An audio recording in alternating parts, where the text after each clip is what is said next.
Salam alaikum. On est avec notre frère ici Jamel, qui est venu de France, qui va un peu nous parler de la réunion qui s'est passée ici à Bruxelles.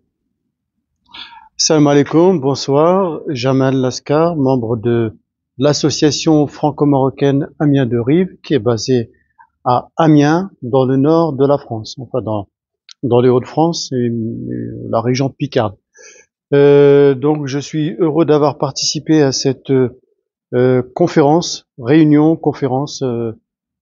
a eu lieu aujourd'hui donc à Bruxelles, la capitale de la Belgique. Une réunion entre plusieurs associations franco-marocaines de plusieurs pays européens. Donc il y avait une représentation de 5 pays européens aujourd'hui: France, Belgique, Espagne, Allemagne, Pays-Bas. Alors c'était une réunion à petit comité, donc on n'a pas prévu, on n'a pas organisé pour recevoir beaucoup de monde. C'était vraiment une petite réunion, un petit colloque d'une vingtaine de personnes pour réfléchir autour des thématiques de la citoyenneté, à la fois, donc déjà ça concerne les Marocains d'Europe, les Marocains d'Europe, au-delà des 5 pays que je viens de citer, donc tous les Marocains d'Europe, et même au-delà même, pourquoi pas, des Marocains du monde, dont il faut rappeler le chiffre exact. La diaspora marocaine, c'est quand même 7 millions de Marocains dans le monde. Alors, la thématique d'aujourd'hui, c'était de réfléchir sur la citoyenneté des Marocains de l'étranger, c'est-à-dire comment améliorer leur citoyenneté à la fois dans leur pays d'adoption, par exemple pour les Marocains de Belgique, les Marocains d'Espagne, les Marocains de France, etc. Mais en même temps, comment améliorer leur citoyenneté vis-à-vis du pays d'origine qu'est le Maroc. Et là, donc, ces réunions qui ont lieu régulièrement, on va dire tous les 4 mois à peu près, c'est de réfléchir sur comment porter la voix, comment se faire entendre vis-à-vis à la fois des autorités marocaines, mais aussi vis-à-vis des autorités locales.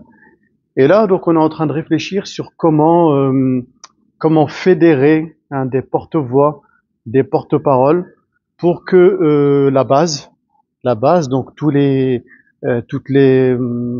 sollicitations, toutes les demandes, tous les besoins exprimés par les Marocains de la base, donc la diaspora, toutes ces demandes, toutes ces attentes, lorsqu'elles vont être portées par les différentes associations dans chaque pays, comment ces associations peuvent se fédérer à travers une sorte de ligue, des fédérations, ligue des associations, ou alors un collège qui regrouperait donc les différentes instances pour que ce collège-là puisse représenter donc les Marocains à la fois au niveau des autorités au Maroc, mais aussi des autorités dans les pays tiers, donc d'Europe par exemple, pour faciliter justement donc la citoyenneté dans cette double optique, à la fois le pays d'accueil et le pays d'origine. Donc citoyenneté, c'est-à-dire droit de vote aux élections locales,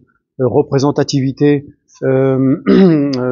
amélioration du lien entre le pays d'origine et puis le pays d'accueil, et puis enfin pour favoriser cette binationalité. Un petit mot pour ceux qui suivent la page Reward TV. Voilà. Et merci beaucoup. Donc je termine juste pour dire que c'est pour favoriser cette double nationalité, à la fois marocain, mais aussi marocain du pays de tiers que peut être un pays d'Europe. Et je voudrais aussi remercier Hayward TV avec son grand producteur et réalisateur Mohamed Hamouchi.